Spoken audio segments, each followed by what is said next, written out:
Good morning, guys. Welcome to Manulo classes in the lab session of daily news analysis. Today is 8th of January 2024. You are watching with Naresh Sharma and students. We have various current affair news for you, which can be very relevant and important for your examination. First of them, first one of them is Eagle Nest Wildlife Sanctuary. It is a wildlife sanctuary. It has been in news recently. Why? What is the context? The context is, according to some researchers of IISc, that is Indian Institute of Science in Bangalore, according to them, the species of birds have started shifting to higher elevations due to rising temperatures in Eagle Nest Wildlife Sanctuary. This is the news. Then what is relevant for our examination? It, it is that where it is located. It's located in Arunachal Pradesh. Okay. Why they have been started shifting towards higher elevations? It is due to global warming. Global warming. You know what is global warming? Global warming means the rise in average temperature of the earth atmosphere. अर्थ के atmosphere में जो average temperature में rise हो रहा है that is called global warming. उसी की वजह से जो माउंटेन रीजन है हिमालय का, जो उसमें जो बर्ड्स हैं वो अब हायर एल्टीट्यूड की तरफ जा रही हैं, बिकॉज यहाँ टेम्परेचर ज़्यादा हो गया है। तो उनको कैसा टेम्परेचर चाहिए? डाउन टेम्परेचर चाहिए। जो है कोल्ड रीजन्स की तरफ वो मूव कर रही हैं बर्ड की बहुत सारी स्पीसीज। तो ये एक न्यूज़ थी।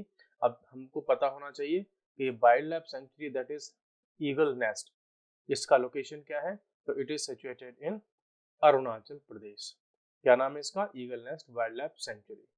हिमालयन फुटहिल्स वाले रीजन में है ये। और एक बड़ी इंपॉर्टेंट बात यह है कि ये वर्ल्ड के जो टॉप बायोडाइवर्सिटी हॉटस्पॉट है उनमें से एक है। इंडिया में जो 4 बायोडाइवर्सिटी हॉटस्पॉट्स हैं उनमें से ये एक है। और ये हॉटस्पॉट कौन सा है? ईस्टर्न हिमालयाज। तो ईस्टर्न हिमालयाज में है ये बायोडाइवर्सिटी हॉटस्पॉट, और उसी के अंदर आती है आपकी ये eagle nest wild life century. It is also part of Kameng elephant reserve. तो यहाँ से एक क्वेश्चन और बनता है कि कामेंग एलिफेंट रिजर्व कहाँ पर है? तो ये भी अरुणाचल प्रदेश में है। So keep it in mind that it was in news Eagle Nest Wildlife Sanctuary and where it is located. Now the next concept is you have to know, that is biodiversity hotspot. Bio means living beings या living world की बात हो रही है यहाँ पे। तो ये ऐसा हॉटस्पॉट होता है बायोडाइवर्सिटी में जहां पर कंसंट्रेशन हाई होता है किसका? इंडिजिनियस स्पीसीज का। When there is a place where high concentration of indigenous species and there also involve or associated a threat to such species, then such kind of places becomes or are called biodiversity hotspot. All over the world there are 36 biodiversity hotspots in the world according to Conservation International. It's an organization which is a non-government organization. It provides the status of biodiversity hotspot to different places in the world, and it has granted status to India's 4 places or 4 regions, which are called biodiversity hotspot all over the world. So among the 36 world biodiversity hotspots, India have 4 biodiversity hotspots on its land. Biodiversity hotspots in India, you have to remember these names because these are very important and repeatedly questions have been asked from these sections. First one is the Himalayas. The second one is Western Ghats. You know Western Ghat? This is India. Map means the side of this side of India is known as Western Ghat, and this side of India is known as Eastern Ghats. Okay, so the Western Ghat is called as the biodiversity hotspot in the world. And third is Indo-Burma area. Okay, Indo-Burma, you know, it's Indian territory.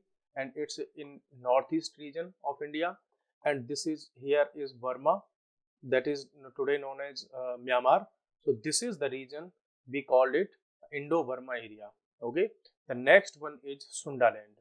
Sundaland, that is fourth number. So in total India have 4 biodiversity hotspots, और उनमें से हम 4 के 4 को यहाँ पे देख चुके हैं। और ये बायोडाइवर्सिटी हॉटस्पॉट का कॉन्सेप्ट कहाँ से आता है? Conservation international and international organization which provide a status to a place that it will be called a biodiversity hotspots based on some different parameters.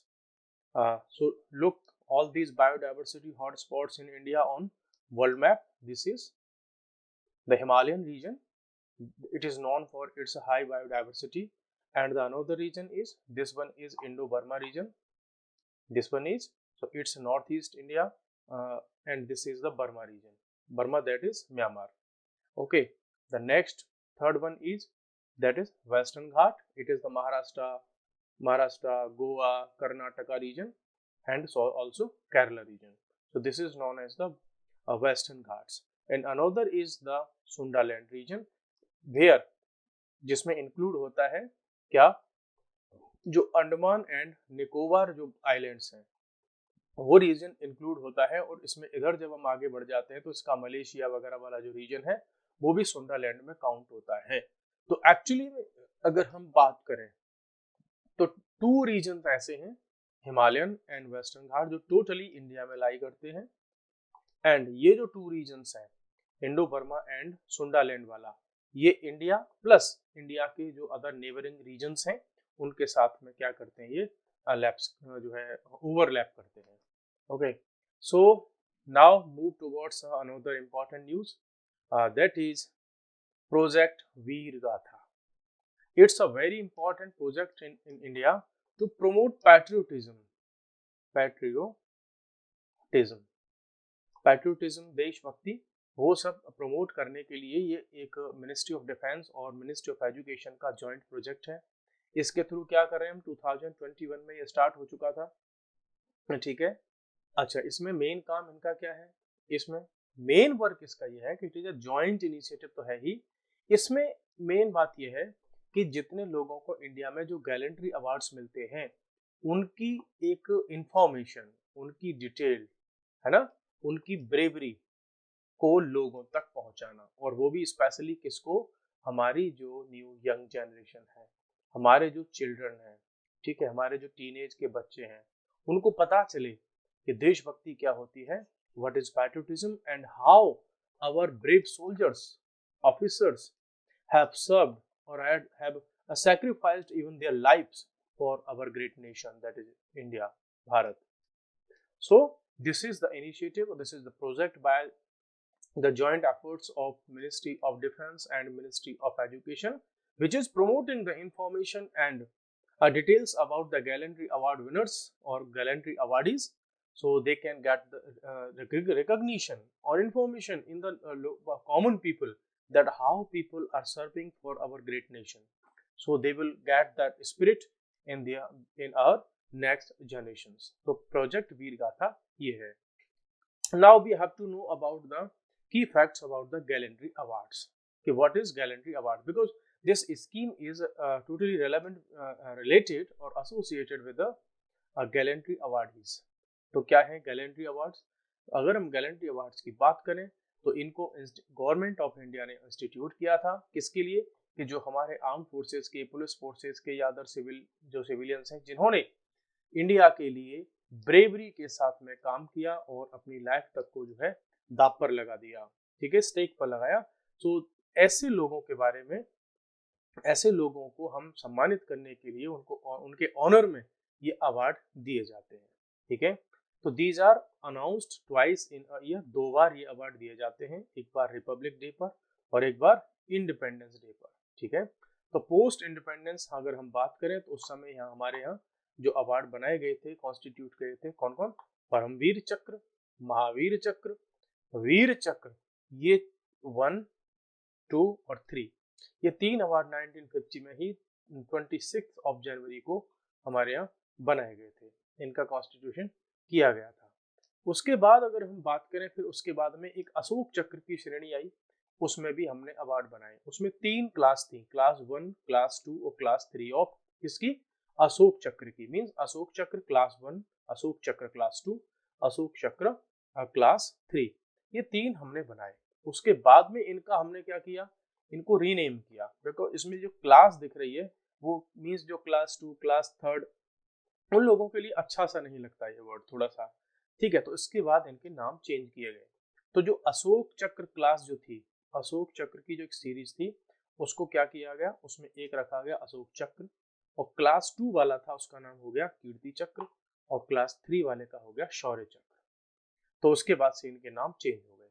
अब अगर हम करंट सिचुएशन की बात करें, तो the current order of precedence of these awards is, क्या क्या है, नंबर 1 फर्स्ट पर आता है परमवीर चक्र, ये सबसे एक्सेप्शनल केसेस में दिया जाता है, तो फर्स्ट रैंक इसकी है।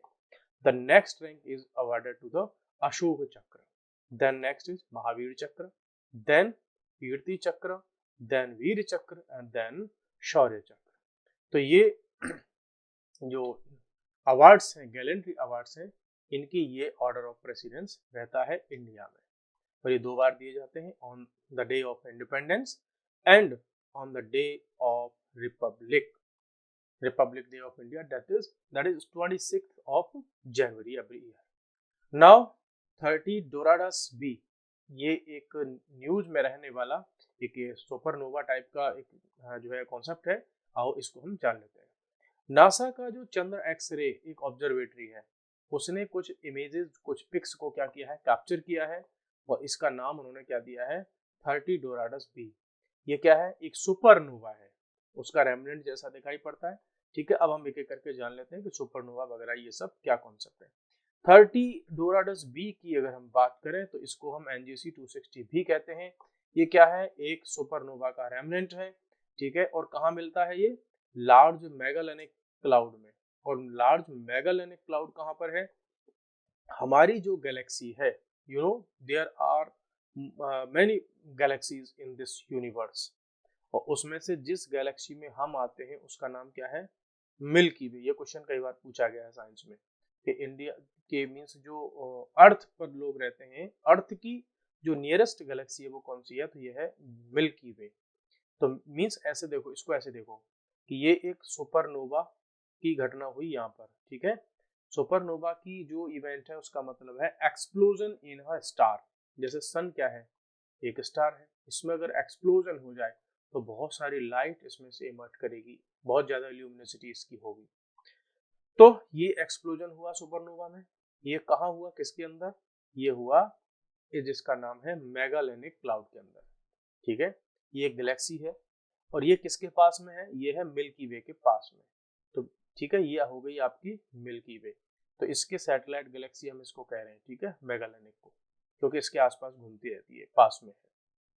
तो ये आपको ध्यान रखना है। तो सुपरनोवा क्या है, एक एक करके हम कॉन्सेप्ट जान लेते हैं। ये क्या है, एक सुपरनोवा का कॉन्सेप्ट है जो अभी रिसेंटली न्यूज में रहा है, इसकी पिक्स मीडिया में आई हैं, जो नासा का चंद्र एक्सरे है उसने रिलीज की है, ठीक है। दूसरा, ये सुपरनोवा होता क्या है, तो it's explosion in a star, किसी स्टार में एक्सप्लोजन होता है, it is called supernova.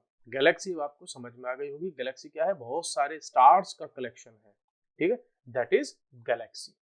Now we are going to another news. ये कॉन्सेप्ट मैंने आपको बता दिया, बाकी इसको हम डिटेल में क्लास में डिस्कस करेंगे। नेक्स्ट इंपॉर्टेंट न्यूज है हमारे पास में सोमनाथ टेम्पल की। सोमनाथ टेम्पल ने आज 8 ऑफ जनवरी को क्या किया है, क्या कर रहे हैं वो, लाइव लॉर्ड शिव के, भगवान शिव के दर्शन लाइव कराने का उन्होंने उत्सव मना रहे हैं। और ये कौन सा उत्सव मनाया जाता है, रण उत्सव। कई बार यहाँ से भी क्वेश्चन बनता है कि रण उत्सव कहाँ मनाया जाता है, तो ये मनाया जाता है गुजरात में। कई सारे देखो, जब भी आप जीएस पढ़ते हैं तो उसको हमेशा ये देखिए कि कहाँ कहाँ से, और बेसिक बेसिक सी चीजें हैं जो आपको समझनी चाहिए। तो लॉर्ड शिव को समर्पित है ये मंदिर, जिसका नाम क्या है, सोमनाथ, सोमनाथ मंदिर, ठीक है। इसने क्या किया कि लॉर्ड भगवान शिव के और लाइव दर्शन कराने का उन्होंने प्रोग्राम किया, किस दिन, आज 8 ऑफ जनवरी को। आज ही क्यों किया, आज इसलिए किया कि आज ही के दिन, ठीक है, इस पर अटैक किया गया था और सोमनाथ मंदिर को नष्ट कर दिया गया था, ठीक है। उसके बाद इसको बार बार नष्ट किया गया और बार बार बनाया गया। तो 7 टाइम्स इसको अभी तक हम जो है रिबिल्ड कर चुके हैं। इसका नाम ऋग्वेद में भी आता है। और एक बड़ी बात क्या है कि इंडिया में जो टोटल 12 ज्योतिर्लिंग है, ज्योतिर्लिंग इंडिया में भगवान शिव की टोटल 12 ज्योतिर्लिंग है। उनमें से फर्स्ट पर आता है क्या? ज्योतिर्लिंग। कौन सा? सोमनाथ टेम्पल। तो भगवान शिव को समर्पित है। कहाँ पर है? गुजरात में है। गुजरात में कहाँ पर? कच्छ में है। यहाँ पर रण का उत्सव मनाया जाता है। अरविंद सिंह के पास वाले रीजन में है। ठीक है, ऋग्वेद में भी इसका नाम मिलता है। 7 टाइम्स इसको अभी तक बनाया जा चुका है। और इम्पोर्टेंट पॉइंट क्या है जो हिस्ट्री में पूछा जाता है कि इसको सबसे पहले अटैक इस पर किसने किया? तो ये किया था महमूद गजनी ने। उसके बाद दिल्ली की सल्तनत रही, उसने किया। फिर औरंगजेब ने किया। तो ये इस्लामिक जो कट्टरवाद है, उन्होंने इन पर कई बार क्या किए हैं, इन जो भारत के मंदिरों पर बार बार क्या किए हैं? अटैक किए हैं। ये बहुत सारे इस्लामिक रूलर्स ने। ठीक है, अगर हम इसकी प्रेजेंट स्ट्रक्चर की बात करें तो जब लास्ट टाइम 7th टाइम बनवाया गया तो चालुक्य आर्किटेक्चर में इसको बनाया गया है, जो कि साउथ इंडिया में पाया जाता है। अगर हम बात करें इंडिया के जो अदर 11 मीन्स बाई फर्स्ट तो एक ज्योतिर्लिंग हो ही गया सोमनाथ, तो बचे हुए 11 कौन कौन से? मल्लिकार्जुन कहाँ पर है? आंध्र प्रदेश में। ये सारे सारे भगवान शिव को ही डेडिकेटेड है। महाकालेश्वर और ओंकारेश्वर कहाँ पर है? मध्य प्रदेश में। बैद्यनाथ झारखंड में। और नागेश्वर ये कहाँ पर है? ये है आपका गुजरात में। फिर है आपका केदारनाथ, आपको पता ही होगा, उत्तराखंड में। उत्तराखंड में जो 4 धाम है, केदारनाथ, बद्रीनाथ, गंगोत्री, यमुनोत्री। क्या क्या? केदारनाथ, बद्रीनाथ, गंगोत्री और यमुनोत्री, ये 4 धाम है। ठीक है, वही है ये गंगोत्री यमुनोत्री 4 धाम है केदारनाथ में। उनमें से केदारनाथ जो है भगवान शिव को समर्पित है। तो ये उन्हीं 12 ज्योतिर्लिंग में से शामिल है। नेक्स्ट है आपका कृष्णेश्वर, भीमाशंकर और त्र्यंबकेश्वर, ये महाराष्ट्र में है। रामेश्वरम तमिलनाडु है, आपको पता ही होगा। और काशी विश्वनाथ कहाँ पर है? उत्तर प्रदेश में है। ये सब आपको पता ही होगा। तो ये सारी हमने जो है सोमनाथ मंदिर और प्लस जो है 12 जो ज्योतिर्लिंग है उनको हमने देख लिया। नेक्स्ट हम बात करते हैं सोहराई पेंटिंग की। ये काफी जो है दिनों से न्यूज में है। आइए इसको जान लेते हैं। आर्ट एंड कल्चर वाले सेक्शन से यहाँ से क्या बनता है? क्वेश्चन बनता है, art and culture. Sohrai painting की अगर बात करें तो ये ट्राइबल पेंटिंग है। ट्राइबल लोग इसको करते हैं। जीआई टैग भी इसको मिला हुआ है काफी समय से। और ये मोस्टली कहाँ की जाती है? हजारीबाग, झारखंड में। ठीक है, झारखंड में। अब ये इंपॉर्टेंट इतनी क्यों है? देखो, ये इंपॉर्टेंट इसलिए बन जाती है कि मीसोलिथिक और चैल्कोलिथिक एज जब हम पढ़ते हैं हिस्ट्री में, एंशिएंट हिस्ट्री में या प्री हिस्टोरिक एज में पढ़ते हैं, तो हमको पता चलता है कि मेसोलिथिक मींस जो मध्य पाषाण काल जिसको हम बोलते हैं, हिंदी में चैल्कोलिथिक जो है क्या बोलते हैं इसको हिंदी में, इसका नाम जो है चैल्कोलिथिक मींस ताम्र पाषाण काल साइड का भी इसको बोलते हैं। तो ये वो दौर है जब हिस्ट्री स्टार्ट हो रही थी, तब से ये पेंटिंग चली आ रही है ऐसा माना जाता है। तो इतनी पुरानी पेंटिंग्स की परंपरा आज भी अगर चली आ रही है तो काफी इंपॉर्टेंट हो जाती है। इसका मेन जब इसको बनाया जाता है तो वो एक तो हार्वेस्ट के समय बनाया जाता है, जब वहां पर जो फसल जो क्रॉप्स होती है उसकी क्रॉपिंग होती है। फिर वेडिंग सीजन्स में भी ये पेंटिंग बनाई जाती है। बाकी हम इसको क्लास में डिस्कस करेंगे विद मोर डिटेल्स। आपके लिए कुछ इंपॉर्टेंट पॉइंट्स लेकर के आया हूँ। बहुत सारे स्टूडेंट्स डिमांड कर रहे थे सर थोड़ा थोड़ा करके हमको कंप्यूटर की टर्मिनोलॉजी वगैरह, कंप्यूटर से भी रिलेटेड, आईटी से रिलेटेड भी कॉन्सेप्ट को क्लियर करवाइए। बिकॉज CUET का जो कोर्स है, जो एंट्रेंस टेस्ट है, उसमें कंप्यूटर भी सिलेबस में इन्होंने रखा हुआ है। स्पेशली कंप्यूटर अलग से इन्होंने उसमें दिया है। तो आओ कुछ वर्ड्स को हम जान लेते हैं। क्या क्या? BIOS, basic input output system. ये मदरबोर्ड में अलग से एक बायोस का पॉइंट होता है, वहां उसको हम कहते हैं बायोस का। बाकी डिटेल में हम कभी इसको डिस्कस करेंगे। तो इसकी फुल फॉर्म आज मैंने यहाँ सारी की सारी फुल फॉर्म कलेक्ट की है। करीब कितनी है? 15 है, सारी नहीं है, मीन्स 15 इंपॉर्टेंट है, इनको हमने किया। बाकी और भी हम धीरे धीरे डिस्कस करेंगे। फिर है आपकी बाइट। बाइट आप जानते ही होंगे, कई बार यूज करते हैं ना, KB, MB, GB, TB, है ना, किलोबाइट, मेगाबाइट, गीगाबाइट, टेराबाइट, ये सब। CPU central processing unit, computer का ब्रेन कहते हैं। हार्ड डिस्क, ये क्या है? हार्ड डिस्क ड्राइव, है ना। फिर है आपका इसी में सारा डेटा जो है जो सेकेंडरी मेमोरी होती है हार्ड डिस्क में ही सेव होता है। LCD लिक्विड क्रिस्टल डिस्प्ले जो अभी जिस पर हम आप अपनी स्क्रीन पर देख रहे होंगे। फिर है OS ऑपरेटिंग सिस्टम जिसमें जैसे कि आपके पास सामने होता है विंडोज, लिनक्स, यूनिक्स, उबंटू, बहुत सारे आते हैं। पर्सनल कंप्यूटर को पीसी कह देते हैं। PDF जो आप आजकल PDF हम आपको शेयर करते हैं उसकी एक्चुअल में फुल फॉर्म क्या है? Portable document format. मींस ये ऐसी एक डॉक्यूमेंट की फॉर्मेट है, कहीं भी आप इसको पोर्ट कर सकते हो, मींस मोबाइलाइज कर सकते हो, उसको कहीं भी पोर्ट कर सकते हो, ले जा सकते हो, और वहां पर हर एक सिस्टम पर ये PDF फॉर्मेट में शो होगा, सिंपल और सेम रहेगा। नेक्स्ट है आपकी RAID, redundant array of independent disk. ये जो है मेमोरीज के बारे में ही है, डिटेल में बाद में डिस्कस करेंगे। फुल फॉर्म लर्न कर लीजिए, आप पेन पेपर लीजिए और इनको नोट कर लीजिए, ठीक है। कंप्यूटर का जब भी एग्जाम होगा तो उनमें से 1-2 क्वेश्चन आपको मिल सकते हैं। 10 10 नंबर पे है रैम, रैंडम एक्सेस मेमोरी। ये वो मेमोरी होती है जो सबसे ज्यादा काम में आती है, ठीक है। कई बार आप सोचते हैं ना, बोला आपके कंप्यूटर की रैम कितनी, कोई कहता है 8 GB, है ना, कोई कहता है 4 GB। तो एक्चुअल में क्या होता है, जब आप सिस्टम को स्टार्ट करते हो, कंप्यूटर को ऑन करते हो, तो जो ऑपरेटिंग सिस्टम होता है वो बूटिंग की प्रोसेस से कहा आ जाता है रैम में आ जाता है, ठीक है। तो ये वही रैम है मीन्स, और ये तभी तक काम करती है जब तक कंप्यूटर ऑन रहता है। कंप्यूटर जब आप ऑफ करते हैं तो इसमें जितना भी डेटा होता है सब डिलीट हो जाता है। नेक्स्ट है आपका RDMA, remote direct memory access. ये भी एक टाइप की मेमोरी है। फिर है आपका रोम, रीड ओनली मेमोरी। इसमें एक बार केवल कुछ चीजें लिख दी, बाद में फिर इनको डिलीट नहीं कर सकते, एडिट नहीं कर सकते, ठीक है। मदरबोर्ड पर ही ऐसी रोम भी होती है जिसमें बहुत सारी डिटेल्स उस मदरबोर्ड की, उस कंप्यूटर की होती है। 30 नंबर पे है आपका SATA, serial advanced technology attachment, ठीक है। ये भी जो है, जब जो जिस हार्ड डिस्क की हम बात कर रहे हैं, हार्ड डिस्क के ही कई सारे टाइप आते हैं मार्केट में, तो उन्हीं में से एक है जैसे SATA हो गई, बाटा हो गई, है ना, आटा हो गई, ये कई टाइप के इसमें जो है टाइप्स आते हैं हार्ड डिस्क में, उन्हीं और उन सब की अलग अलग टेक्नोलॉजी होती है। अब फिर क्या है आपके पास में SSD। तो ये जो SSD जब से मार्केट में आई है, किसने रिप्लेस करना शुरू कर दिया है किसको? हार्ड डिस्क को, है ना। हार्ड डिस्क को रिप्लेस करती हुई जा रही है कौन? SSD। बहुत फास्ट है ये, और इसकी हार्ड डिस्क के कंपैरिजन में, और इसकी वजह से कंप्यूटर की स्पीड अच्छी खासी इंक्रीज हो जाती है, ठीक है। फिर है आपका 15 नंबर पर VGA, video graphics array. Video graphics array है मीन्स जो हम अपने मॉनिटर वगैरह आप उन सब पर देखते हैं, तो उसी में जो है उसी से ये रिलेटेड है। तो स्टूडेंट्स आज हमने देखो 15 तो हमने ये कॉन्सेप्ट देखे कंप्यूटर से रिलेटेड, और इसके बारे में कुछ के बारे में हमने डिटेल को भी जाना, ठीक है। और हमने डिस्कस किए आज के बहुत सारे important points. Let's revise one time. क्या क्या? Eagle nest wild life sanctuary Arunachal Pradesh में है, ठीक है। और जो कामिंग एलिफेंट रिजर्व है ये इसी का जो है पार्ट है। बायोडाइवर्सिटी हॉटस्पॉट कौन सा? ईस्टर्न हिमालय का ही ये पार्ट है।